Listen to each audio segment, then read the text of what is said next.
હાલો friends, અમે જઈએ છીએ સાળંગપુર. તો ચાલો મારી યારે. અમે ફાઇનલી સાળંગપુર પહોંચી ગયા છીએ અને અત્યારનો ટાઈમ છે લગભગ 8 વાગ્યાની આસપાસ. તો જ્યારે અમે અંદર એન્ટર થયા ત્યારે ત્યારનો નજારો જોઈને અમે એટલા ખુશ થઈ ગયા. તમે પણ જોઈ લો કે કંઈક 8 વાગે પણ સાળંગપુરની અંદર કંઈક અલગ વાઇબ મળે છે. જોઈ લો તમે, ખૂબ જ ટ્રાફિક હતો અને ખૂબ જ પબ્લિક હતું. આ એક એવું મંદિર છે કે દિવસે જાઓ છો કે રાત્રે, મંદિરમાં પબ્લિક ફૂલ હોય છે. અને આ છે કિંગ ઓફ સાળંગપુર. જબરદસ્ત, ખૂબ જ મોટી મૂર્તિ છે અને ખૂબ જ સુંદર મૂર્તિ છે. અને આ છે મેઇન મંદિરનો લુક. રાત્રે કંઈક મંદિર આવું દેખાય છે, જે જોઈને ખૂબ આપણે ખુશ થઈ જાય છીએ. અને ફાઇનલી અમે મંદિરે દર્શન કરવા અંદર પહોંચી ગયા છીએ. જોઈ લો, ખૂબ જ ટ્રાફિક છે પણ અમારી લાઈન એટલી બધી ટ્રાફિકવાળી નહોતી.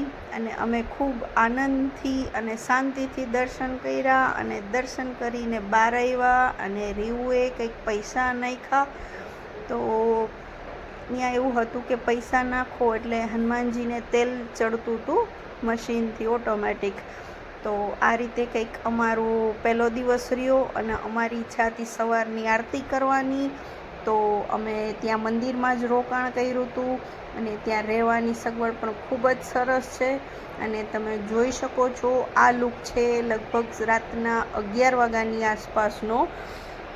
ત્યાંની વાઇબ એટલી મસ્ત હોય છે કે તમે આમ મસ્ત બધું ભૂલીને તમારું મન એકદમ પ્રફુલ્લિત થઈ જાય છે ને ખૂબ આનંદિત થઈ જાય છે. અને મસ્ત વાતાવરણ હોય છે જ્યાં આખી દુનિયાથી દૂર એક ટેન્શન ફ્રી દુનિયા મળે છે.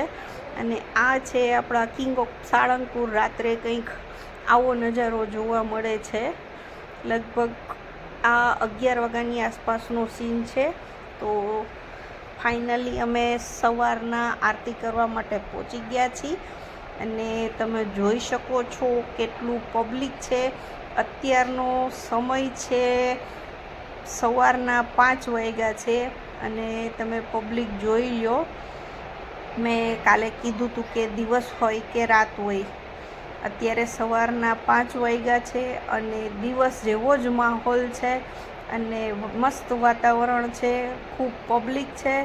અને એક સવારની આરતીની, હનુમાનજી મહારાજની ઝલક જોવા માટે હરેક વ્યક્તિ રાહ જોઈને બેઠું હતું ક્યારે આરતી ચાલુ થાય અને હનુમાનજીના દર્શન કરે.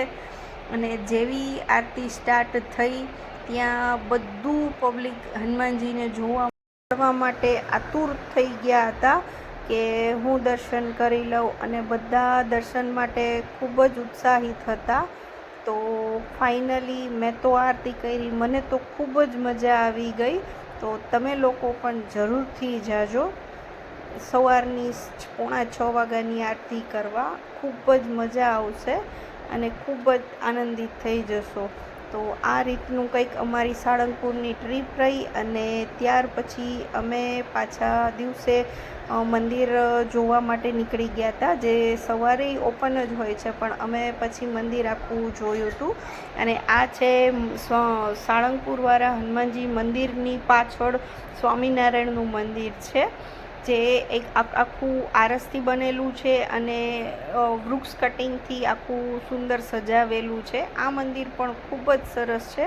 ત્યાં અમે સેલ્ફી લીધી, ફોટા પાડ્યા અને આખું મંદિર ફર્યા. અમને તો ખૂબ જ સરસ લાગ્યું. અને ત્યાંથી અમે પાછા સ્વામિનારાયણ મંદિરથી સાળંગપુરના મંદિરમાં આવી ગયા અને શોપિંગ કરી અને ત્યાંનો પ્રસાદ લીધો.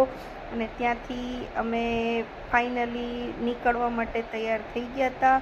તો આજનો અમારો આ વિડીયો તમને જો સારો લાગ્યો હોય તો જય બજરંગબલી લખી દેજો.